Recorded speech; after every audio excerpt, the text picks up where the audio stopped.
The lights were blinding, the cameras relentless, and the stage had the hum of a political battlefield. For a moment, the crowd sat in restless anticipation until Candace Owens erupted. Her voice cut through the room like a siren, sharp and merciless, each word more venomous than the last. She wasn't just speaking, she was screaming, pounding the air with fury. Every syllable dripped with arrogance, designed to provoke, designed to dominate. Gasps scattered through the audience. Some clapped nervously, others shifted uncomfortably in their seats. The spectacle had begun, and Candace was determined to make it hers. The room felt smaller under the weight of her rage. People glanced at one another, half amused, half appalled, as the barrage continued. Phones rose like a sea of glowing lanterns, capturing every second. Social media feeds lit up in real time, hashtags forming, clips already cutting their way across timelines. Candace thrived in the chaos. She wanted the cameras, the attention, the viral moment, and she thought screaming would give it to her. But just to her right, Jasmine Crockett sat unmoved. Her eyes didn't flicker, her posture didn't falter. If Candace was thunder, Jasmine was stone. The louder the storm roared, the calmer she became. That calmness was almost unnerving. In a room filled with electricity, Crockett was grounding herself, preparing, waiting, and that waiting only magnified the tension. The audience could feel it, the question rising in every mind. When will she respond?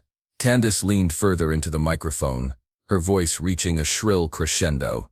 She gestured wildly, her anger performing for the lights, for the spectacle, and then, silence. Not from her but from the world around her. It was the kind of silence that hangs heavy, the kind that makes hearts pound louder than words. The crowd wasn't clapping anymore. They were holding their breath.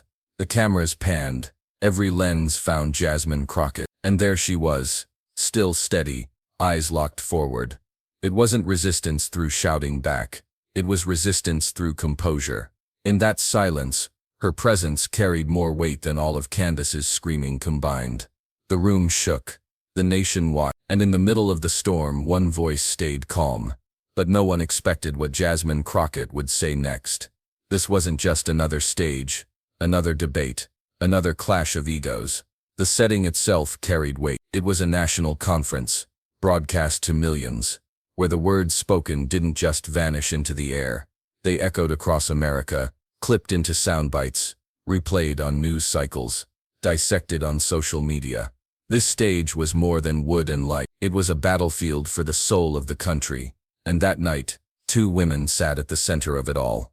Candace Owens knew exactly why she was there. She had built her brand on confrontation, provoking, needling, amplifying herself through volume and spectacle. Her agenda was simple: dominate the conversation, steal the spotlight, and walk away as a headline. The playbook was familiar: shout louder, throw barbs sharper, drown out your opponent, until substance drowns beneath spectacle. And for a while it worked. The cameras loved her fury. The microphones caught every syllable. She was certain she had the crowd in her hand. But what Candace underestimated was the woman seated beside her. Jasmine Crockett had earned a reputation for something far more enduring than volume. She was the kind of leader who thrived in stillness, who spoke with the confidence of facts and the steadiness of conviction. To those who knew her, Jasmine was unflappable. Her training as an attorney, her years of public service, had forged a presence that did not bend under pressure. She didn't need to shout because her truth spoke for itself, and that truth was about to be tested in front of the entire nation. The stakes weren't confined to that stage. They were national, generational, cultural. For Candace, this was about attention, about feeding a brand built on division. For Jasmine, it was about something far greater: dignity, representation, and the narrative of what America should be. It wasn't just two women facing off. It was two visions of America colliding. One vision where arrogance and hostility ruled, and another where dignity and resolve stood unbroken. The audience could feel it. They weren't just watching entertainment. They were witnesses to a clash that carried symbolic weight. Immigrants, students, working-class families, activists, all tuned in, hungry for validation, for proof that dignity still had a place in the public square. Every eye was fixed on that stage, every ear straining for the next word. The atmosphere thickened, as if the entire room leaned forward, knowing this wasn't just debate, it was battle. Candace pressed on, her voice rising, each insult sharper than the last. She sought to provoke, to force Jasmine into reacting with equal heat, because that's where she thrived, in chaos, in shouting matches where truth drowned under fury. But Jasmine didn't bite. She sat steady, her composure unshaken. And that composure was more dangerous to Candace than any shouted comeback. It exposed the weakness in Candace's performance. And so Owens doubled down. Her tone hardened. Her words became personal. She wasn't just attacking policy or ideas anymore. She turned her fire on Jasmine herself, aiming for humiliation, hoping to rattle her opponent into breaking character. The crowd shifted, sensing the change. The tension that had been entertaining now edged into discomfort. Candace was no longer debating. She was lashing out. The cameras caught it all, the smirk, the pointed finger, the venom in her voice. And as her words echoed, a chill ran through the room. Because at that moment, Candace Owens didn't just argue. She crossed the line. To understand the chaos Candace Owens brought to that stage, you have to understand the world she built for herself, long before the lights hit her face. Candace's rise wasn't crafted through policy expertise, groundbreaking ideas, or quiet service to her community. No, her rise was fueled by something far louder: controversy as currency. From the moment she stepped into the political spotlight, she made a calculation. Outrage was easier to sell than truth. Noise traveled faster than nuance. And if she could shout louder, strike harder, and shock more people than anyone else in the room, then the cameras would always follow her. It worked. In a world where viral clips became the measure of influence, Candace positioned herself as a master provocateur, feeding a machine that rewarded spectacle over substance. Her persona was carefully crafted, always loud, always combative, always unwilling to concede even an inch. She styled herself as fearless, unbothered by critics, a warrior for her brand of politics. But beneath the bravado, her tactics were predictable. She thrived in disruption, in sparking chaos, in creating scenes that would dominate headlines for days. To her supporters, that brashness looked like strength. To her opponents, it reeked of arrogance. Again and again, Candace followed the same path. On college campuses, she would shout down students who questioned her. On cable news, she would speak over seasoned journalists, forcing them into a shouting match. On social media, she wielded insults like weapons, tossing them carelessly into the public square to ignite fury and division. Every clash was another notch in her belt, another viral moment that kept her relevant. She understood the performance, and she leaned into it fully. But patterns have a way of exposing themselves, and over time, it became clear that Candace's arsenal was limited. She could scream, but she could not persuade.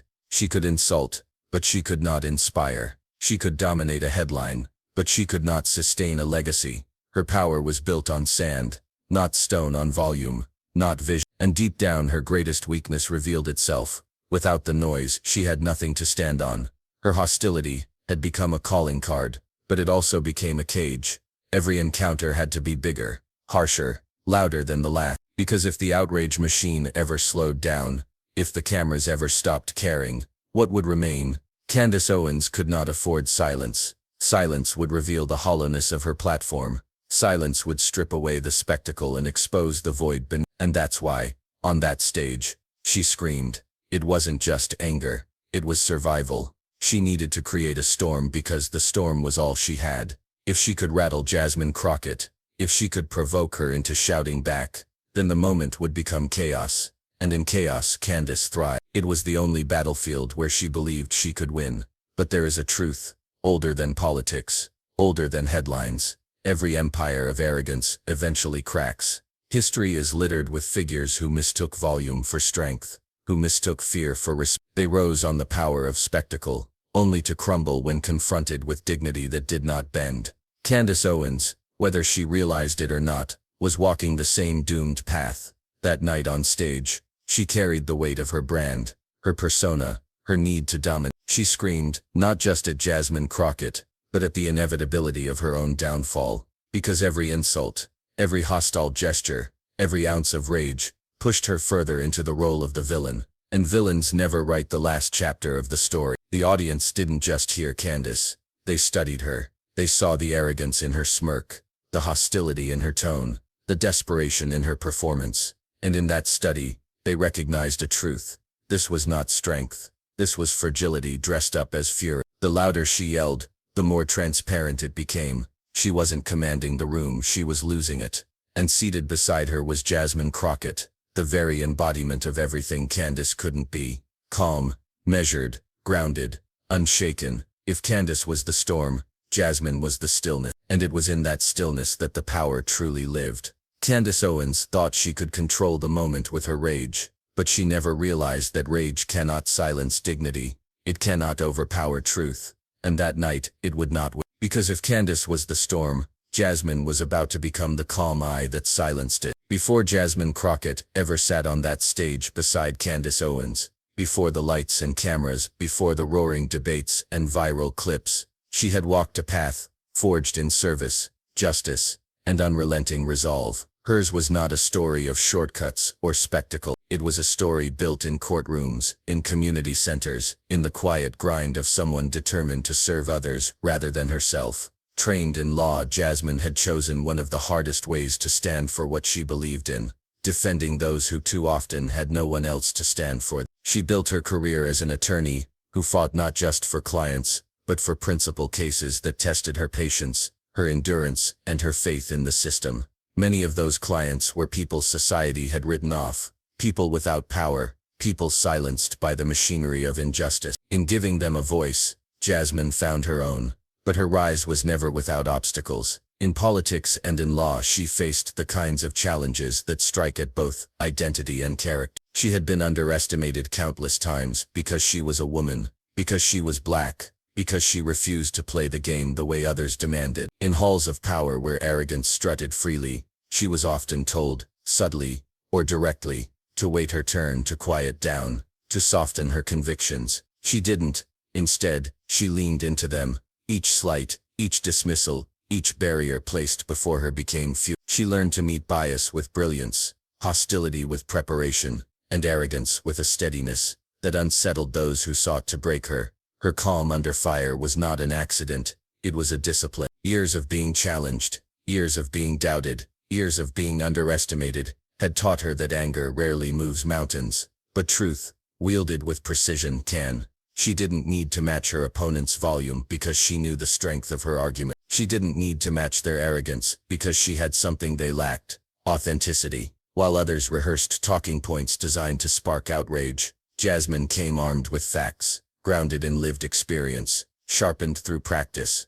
Her community knew it. Constituents, who saw her fight for them, recognized a leader who reflected their own struggles and their own hopes. She wasn't just a politician. She was a mirror of resilience, someone who carried the weight of those who had been told all their lives to sit down, stay quiet, and settle for less. To them, Jasmine Crockett was proof that dignity could not just survive in politics, it could win. Every step of her journey prepared her for moments exactly like this one. In legislative chambers, she had faced opponents who underestimated her intellect. In courtrooms, she had faced prosecutors who assumed she would crumble under pressure. In public life, she had faced critics who dismissed her as too young, too radical, too different to matter. Each time, she proved them wrong, not by shouting them down, but by standing her ground, rooted in the knowledge that service and justice would always outlast cheap theatrics. And that's why, on this night, Jasmine's presence carried a different weight than her opponent. Candace Owens came armed with noise.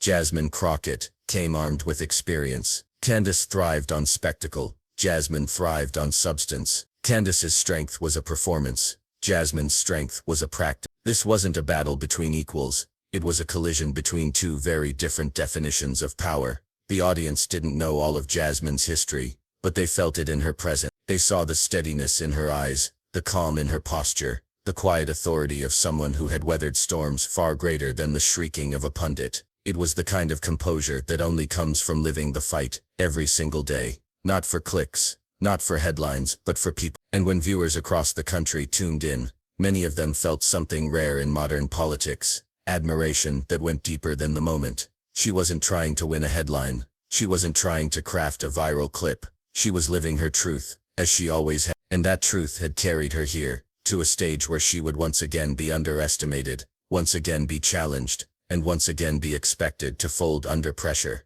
But Jasmine had been here before, in 1,000 different ways, and every time she had risen. All those years of preparation, every courtroom, every policy fight, every time she refused to back down, came to a single stage, a single moment. Candace Owens thought she could rattle Jasmine Crockett with screams. She thought chaos could undo She thought arrogance could topple dignity. But the cameras would soon show the world what Jasmine had always known. Composure is not weakness. Composure is strength, sharpened by experience, and made unbreakable by conviction.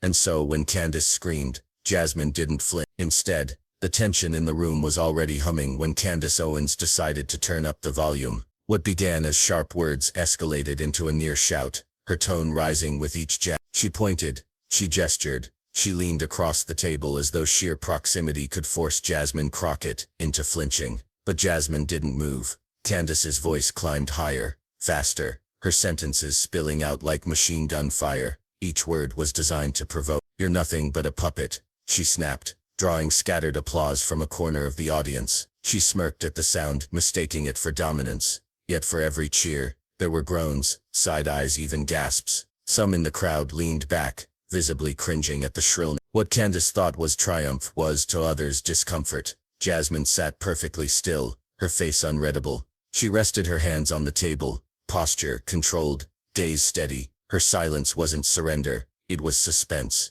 And the longer she held it, the more it rattled Candace. Because in a battle of noise, silence can be deafening. Candace pushed harder. Her voice cracked at the edges, as she spat out accusations, circling the same insults. Louder each time. "You're weak, you're fake, you don't belong on this stage." She barked the words with a wild edge, her confidence starting to bleed into desperation. The cameras caught it all, the sweat at her temple, the way her smile twitched, the shift in her eyes as she realized her opponent wasn't breaking. To the audience at home it was a spectacle unraveling in real time. The louder Candace shouted, the more control she lost. Inside the hall, the energy shifted. Some in the crowd chuckled, not with her but at her. Others shook their heads. A few still cheered, but even their voices sounded hollow now, like they were clapping to convince themselves. What had begun as an attack was starting to look like a tantrum, and the cameras don't lie. Through it all, Jasmine's presence grew larger without her speaking a single word. Her restraint became its own weapon, a reminder that composure is sometimes the sharpest blade. Every second she refused to snap back heightened the suspense. Viewers waited, supporters held their breath. Opponents squirmed, sensing the inevitable. Candace leaned closer to the mic, almost shouting now, her voice cracking with intensity. "Answer me," she demanded. "Answer me." The irony was impossible to ignore. The woman who had filled the room with sound was desperate for silence to break. She wanted Crockett rattled, cornered, dragged into the mud with her. But Jasmine Crockett didn't blink. She let Candace's words hang heavy in the air, soaking into the silence like thunder fading into distance. Her expression didn't waver, her composure unshaken. The patience wasn't weakness, it was mastery. She was letting her opponent reveal herself, letting arrogance undo itself. The audience could sense it now. This wasn't just a clash of personalities, it was a battle of philosophies, two visions of power colliding. One relied on fury, the other on restraint. One flailed, the other held steady. And the question pressed heavier with every passing moment. Who would snap first? Candace's tirade peaked, her voice at its loudest yet, her insults the harshest. But rather than applause, the sound was met with something far more telling: silence. The crowd had grown weary of the noise. They had heard enough, and in that silence, the stage belonged not to the screamer but to the one who had been waiting. Jasmine Crockett adjusted her microphone. She leaned forward, her calm movement contrasting so sharply with Candace's frenzy that the room itself seemed to freeze. Phones rose higher, recording, ready. The tension became unbearable. And then, Jasmine leaned toward the mic. The silence before Jasmine Crockett spoke was its own performance. It stretched out like a taut wire, every second amplifying the suspense. Candace Owens still hovered over her microphone, lips pursed, chest heaving from the barrage she had just unleashed. The crowd sat suspended, unsure if Jasmine would finally erupt, or if she would remain immovable. And then, Crockett leaned in, slow, deliberate, unshaken. Her voice came low, even, measured. It wasn't rushed, wasn't heated. Every syllable carried weight, dropping into the quiet like stones into still water. "You know," she began, pausing just long enough for the tension to tighten. "I don't need to scream to be heard." Gasps rippled instantly through the audience. It was subtle, but it landed like a punch. The line sliced through Candace's entire performance in one stroke. Crockett didn't need to match volume with volume. She dismantled it with poise. Jasmine let the silence breathe before continuing. "Because the truth," she said, her eyes steady on Candace, "doesn't need a megaphone. It stands on its own." The words hung heavy, met with a chorus of murmurs from the crowd. Some leaned forward, whispering to their neighbors. Others simply nodded.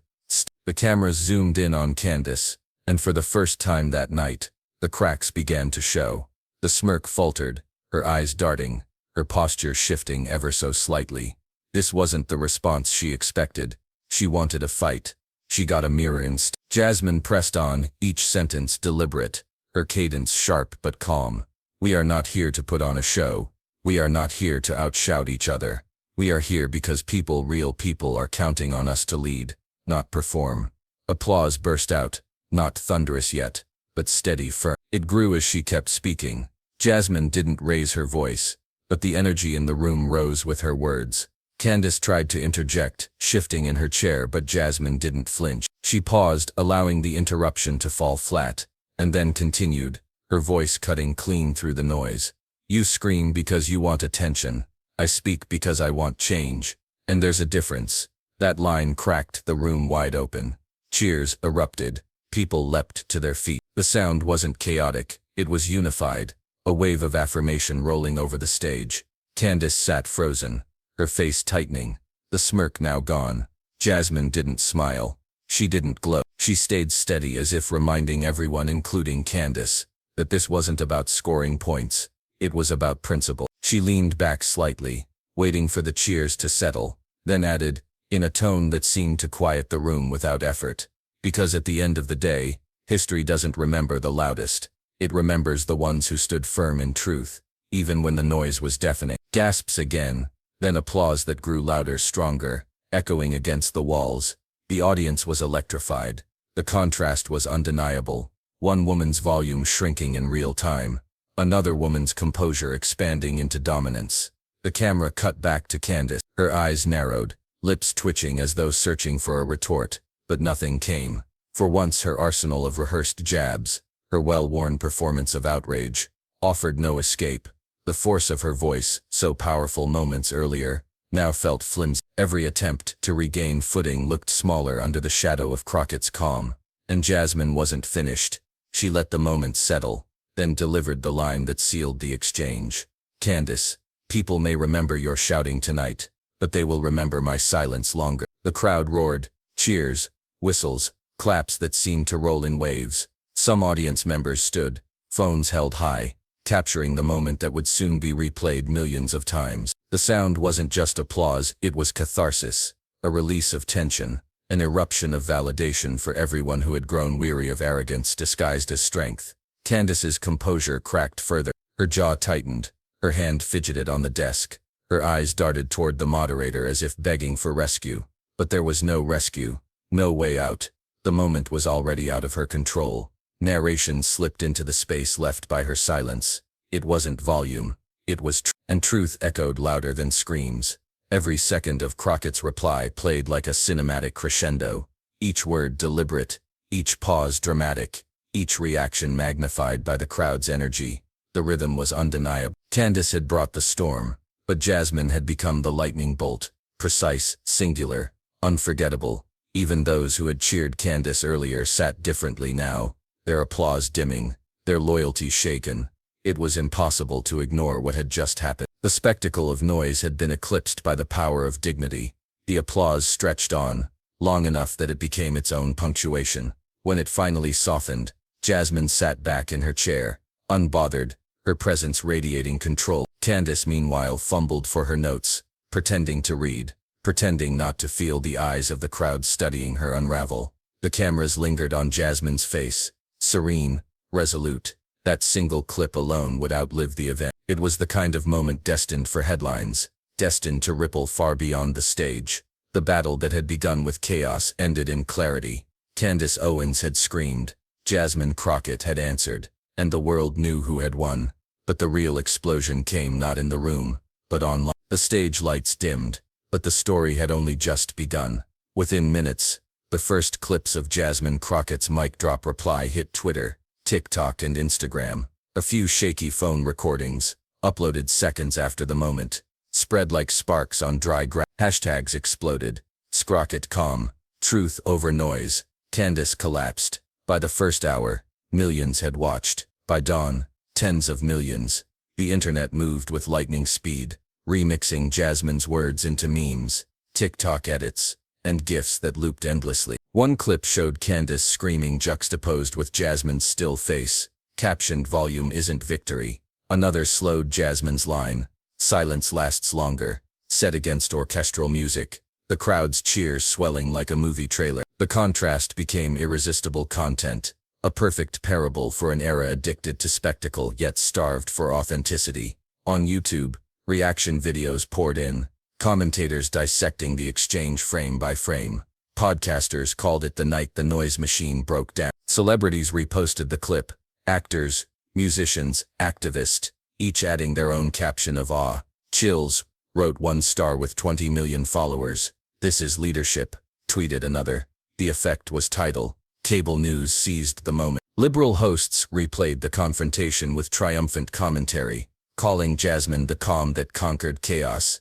Conservative pundits scrambled to spin, some insisting Candace had been set up, others blaming the crowd, the moderator, the media. But spin couldn't compete with the raw footage. The tape was unedited, unfiltered, undeniable. America saw what happened, and no amount of talking points could unsee it.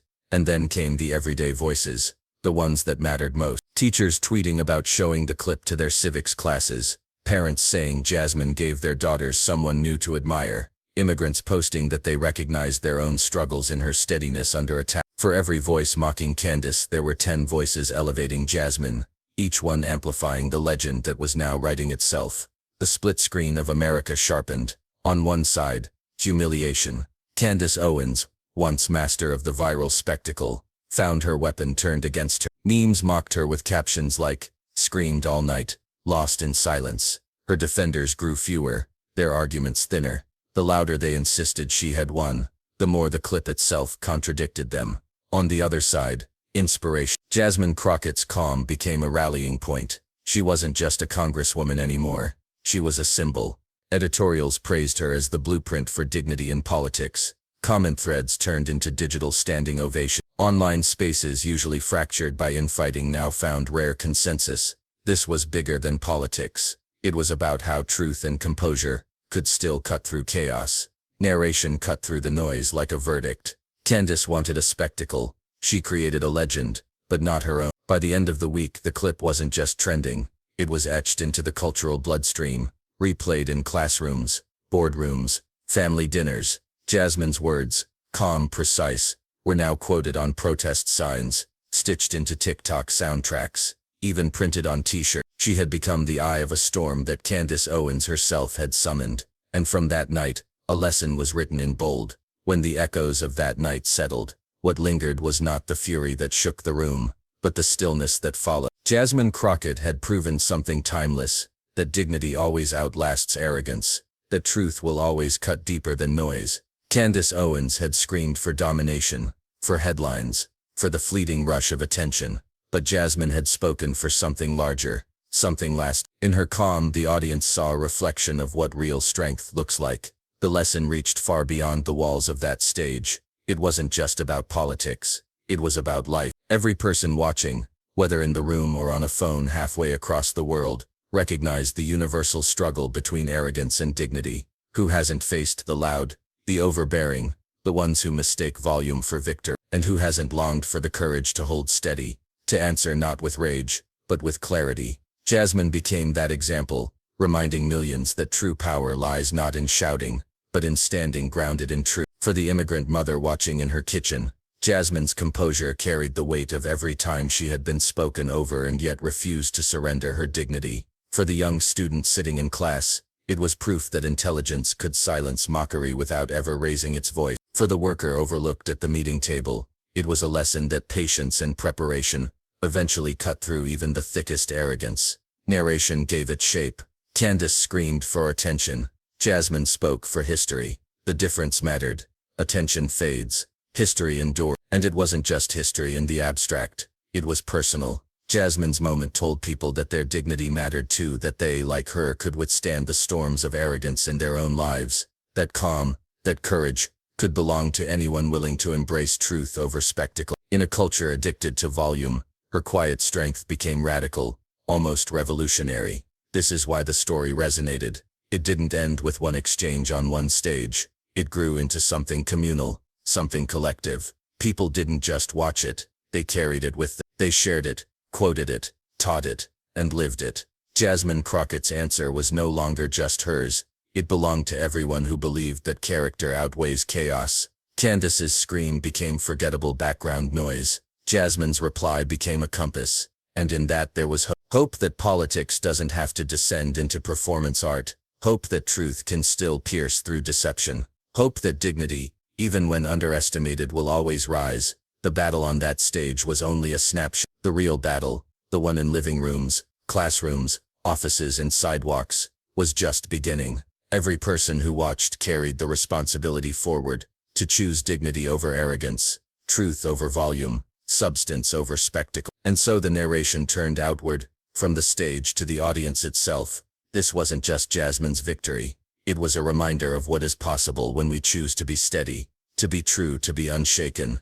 The storm had passed, but its lesson remained like thunder echoing in the distance. And the story doesn't end there. It begins with us. Candace Owens screamed. Jasmine Crockett stunned the world. That was the moment. The stage became a mirror of America itself. One side clamoring for attention, the other embodying dignity. And in that mirror we saw which reflection endured. Candace's rage burned fast, a firework meant to dazzle for seconds and then vanish into smoke. Jasmine's calm, her truth, her unshakable presence, those became the ember that continues to glow, lighting conversations, inspiring courage, reminding us all that composure carries further than chaos ever can. Because this wasn't just about two women on a stage. It was about the kind of country we choose to be. Do we want to be defined by noise, or by truth, by arrogance, or by dignity? Jasmine Crockett reminded us that history only remembers the voices that rise above the storm, not the ones that get lost inside it. And now the choice extends to us. If you believe in dignity, if you believe in truth that outlasts noise, then this is your moment to stand with voices like Jasmine's. Subscribe, share this story, and be part of a movement that values courage over chaos, calm over rage, substance over spectacle. Every click, every share, every conversation matters, because the narrative of tomorrow is written by what we amplify today. The cameras may have stopped rolling that night, but the lesson lives on. It belongs to us now to carry it forward, to remind the world that dignity is not weakness, but the ultimate strength. Because when arrogance screams, dignity always answers.